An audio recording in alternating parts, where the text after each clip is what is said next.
Over the last 6 months, this studio has had a pretty significant refresh, including one big update that's very personal to me, and I'm going to show you exactly what's changed.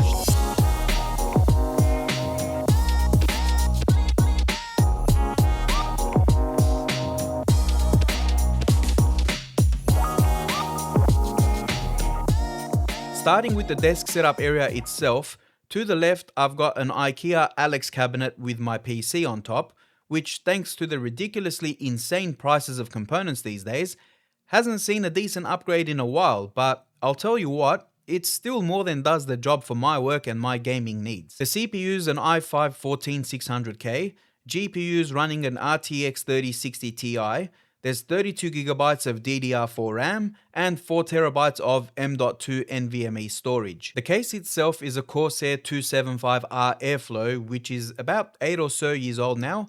I've actually been meaning to replace it, and I've looked at so many good options, but I haven't been able to land on one.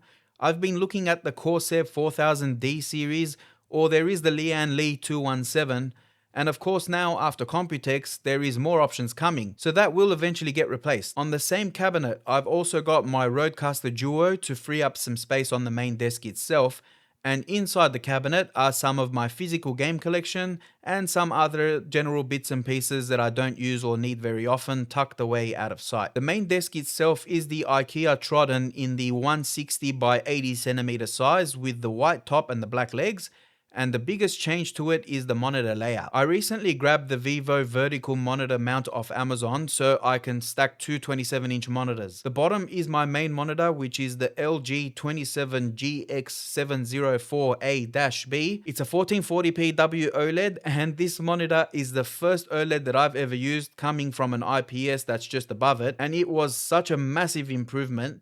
I've actually got a few videos up on the channel about this OLED if you want to check it out. And yeah, above it is the AOC Q27G2S, another 1440p IPS that I've had for the last 5 years or so, and it's still going strong. Look, I was never a fan of having two monitors side by side with any of my setups.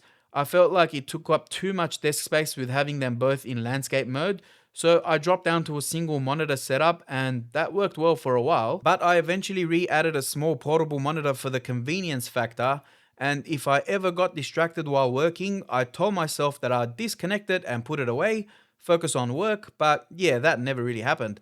Instead, I just got used to using dual monitors again, and that portable monitor, I found more use for it off the main desk, which I'll talk about in a moment, so this is the layout that I ended up with. Other than that, I've got the Edifier MR4 Studio monitors, which sound basically perfect. Anytime I watch a show or a movie or a YouTube video, it sounds like the audio is coming out of my monitor directly in front of me, and it's kind of wild how that works, but yeah, no complaints at all with these speakers.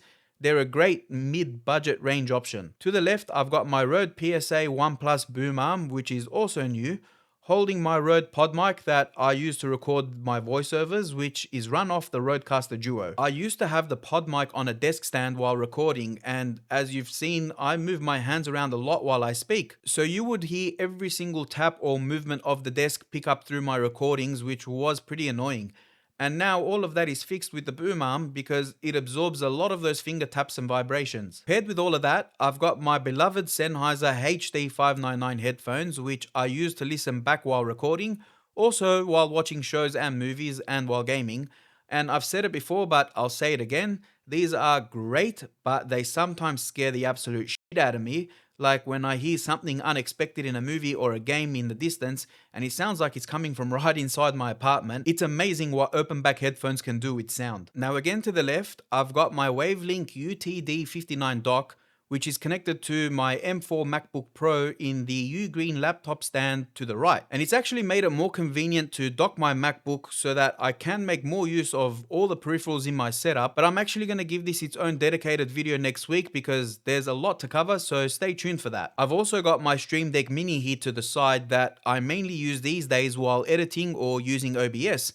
I've set up some shortcuts just to speed up or simplify the processes there, but A lot of the functionality that I used to use it for, like launching my most used websites or files and folders, I've mapped and moved to the Logitech MX Master 4. And over to the right of the monitors, I have an IKEA SKADIS Pegboard mounted on the wall that holds some stationery and my label printer, along with some keyboards and mice that I like to keep in my rotation. The main mice that I've been swapping between lately are the Logitech MX Master 4 and the G512 X Plus, which I've now got paired with this new Logitech G512 X in the 75% layout, which is actually a hybrid analog and mechanical gaming keyboard. Logitech G were kind enough to send this out to me, and I've had it in the setup for the last week, and I've been using it for both work and gaming.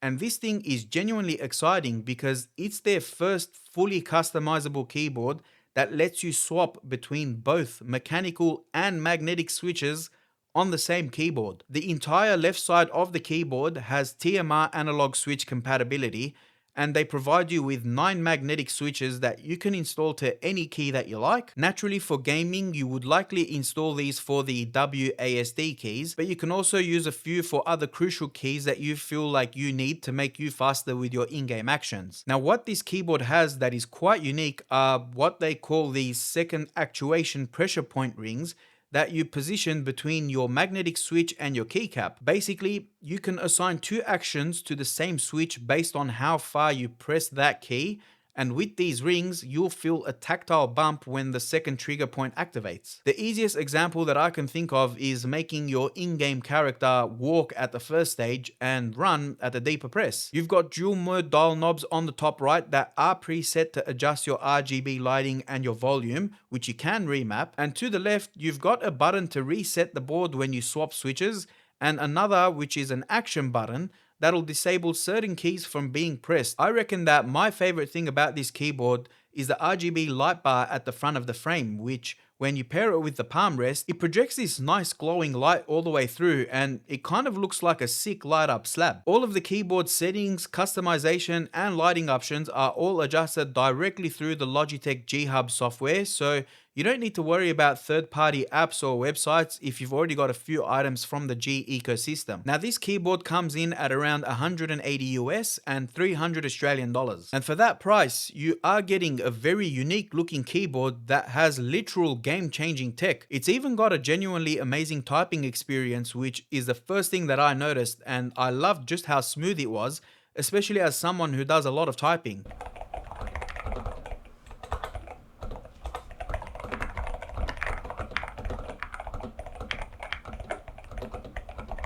It's got a very smooth, thocky sound profile, even with having some of these magnetic switches in the mix. However, the sound across your larger keys like backspace, shift, and spacebar, they do sound a little hollow, and the stabilizers on those keys could do with some work. And again, with the premium price point, it would have been nice to see some metal framework in the mix for more of the premium feel. Overall though, it is a great keyboard for someone who wants a decent all-rounder in terms of aesthetics, sound, typing experience, and customization, while being able to have a competitive edge in gaming. Another recent addition is this Nordic desk felt mat, which I grabbed from Amazon.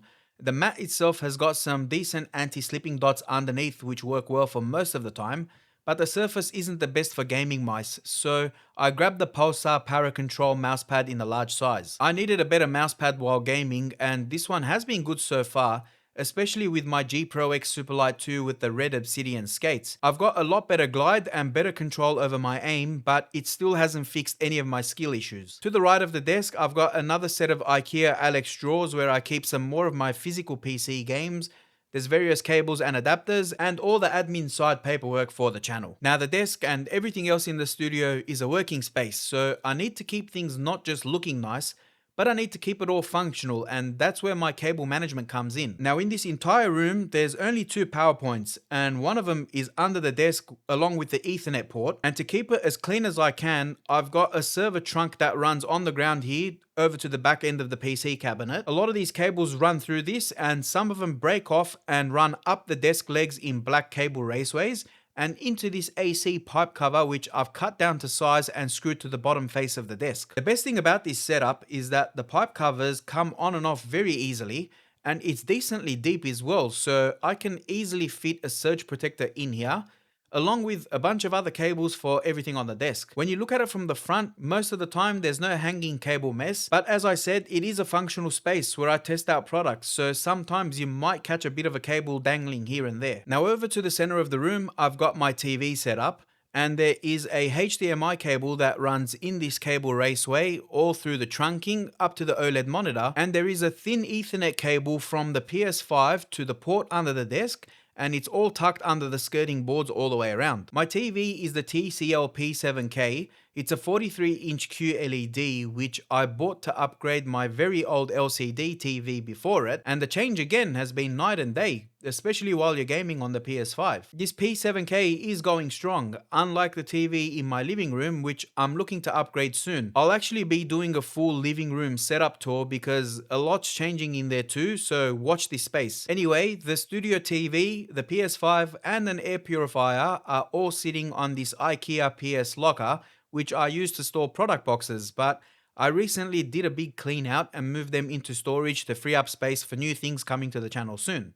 Okay, now, in the beginning of this video, I mentioned that there was a very big update that was personal to me, and that is this workbench. I spoke about this idea months ago on the channel, and it's finally come to life. This is the 107cm Pinnacle tool trolley in black, which I picked up from Bunnings, which are the local hardware giants here in Australia. And I've got a spec right acacia brown panel cut down to size sitting right on top. Shout out to my friend Levon for helping me out with that. Now the purpose of this workbench was, well, first of all, a place to have a charging setup where everything that's USB charged is done through this 8-in-1 Sabrent charger on the top. And second, so I can have a dedicated unboxing space. And third, a place to put a lot of my gear. Now in the drawers, the very large one at the top, I've got all of my creating gear and space for things like my cameras and their accessories, some mounting arms and mini tripods, my drone, and a few other things. In one of the small drawers to the left underneath, I've got a drawer for all of my controllers when they're not on charge, another small drawer for some stationery and bits and pieces, and to the right of that, I've got another general drawer for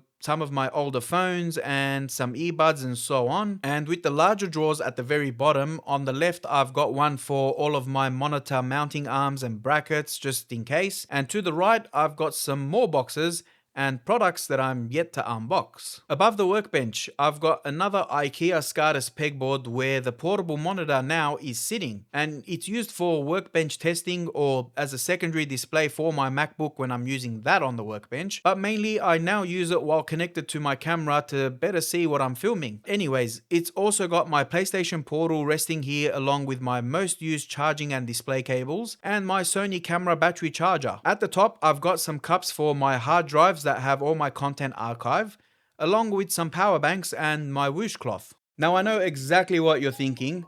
How original, another tech creator with a tool trolley for a bench.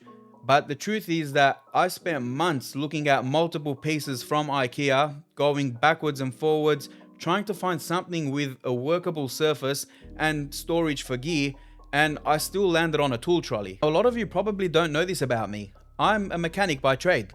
It was the very first job that I had. It was the very first career path in life at just 16 years old. And at the time when I was working on the tools, I had a red toolbox that was very similar to this one. And there was a lifetime of memories tied to that toolbox, both good and bad.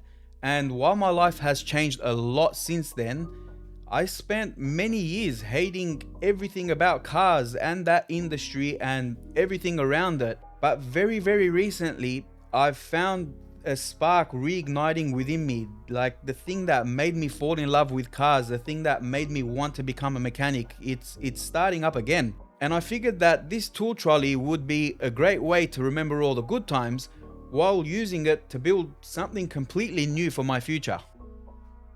Anyways, sorry about all that sentimental stuff, but yeah, to finish off the tour, I've got an assortment of decor around the place, like this Lego F1 car with the frame poster that I made in Canva. And in the same corner, I've also got some of my favorite superhero comics from the new 52 series, which I enjoyed reading, framed right next to the window here. On the wall above the desk, I've got two floating IKEA lac shelves, which house my two all-time favorite consoles, my PS1 and my PS2, and I've also got my Switch up here as well, along with some Star Wars Lego heads and Luke Skywalker. The overall space has been filled out with some nice pops of color with some fake IKEA plants on the shelf, the Aylex drawers, and on the PC itself to help hide the cables coming out of the back. There's also a fake fig tree plant in a pot on a stand in the corner between the workbench and the IKEA cabinet to help hide cables and to fill in the corner space. As for lighting, I've got the round donut lamp from IKEA on the wall above the PC for a bit of accent light, along with the round FADO lamp, which again is from IKEA, that has a LifeX RGB bulb inside. There's a Govee RGB strip light behind the desk. On the workbench sits some portable newer tube lights for accent and filler lighting, and overhead I've got my small rig RC120B cob light with a grid softbox. Some of the lights in the studio are connected to Tapo smart plugs, and all of them are controlled through apps on my S26 Ultra. That's pretty much it. Oh, and let's not forget about BB-8 and Grogu. They're always here just chilling out on the desk and on the PC. And there's my Stormtrooper as well. Alright, now that's it. Anyway guys, I hope that you enjoyed the tour.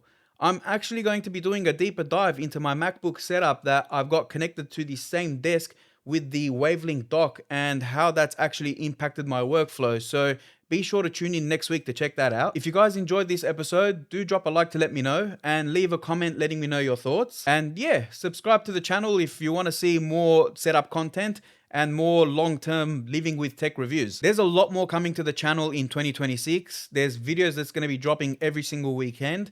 And there's also a 3K subscriber channel update, which I'll be announcing soon. If there's anything that you want to check out from today's video, everything's going to be linked in the description below. Thanks a lot for watching, guys, and I'll see you all next week.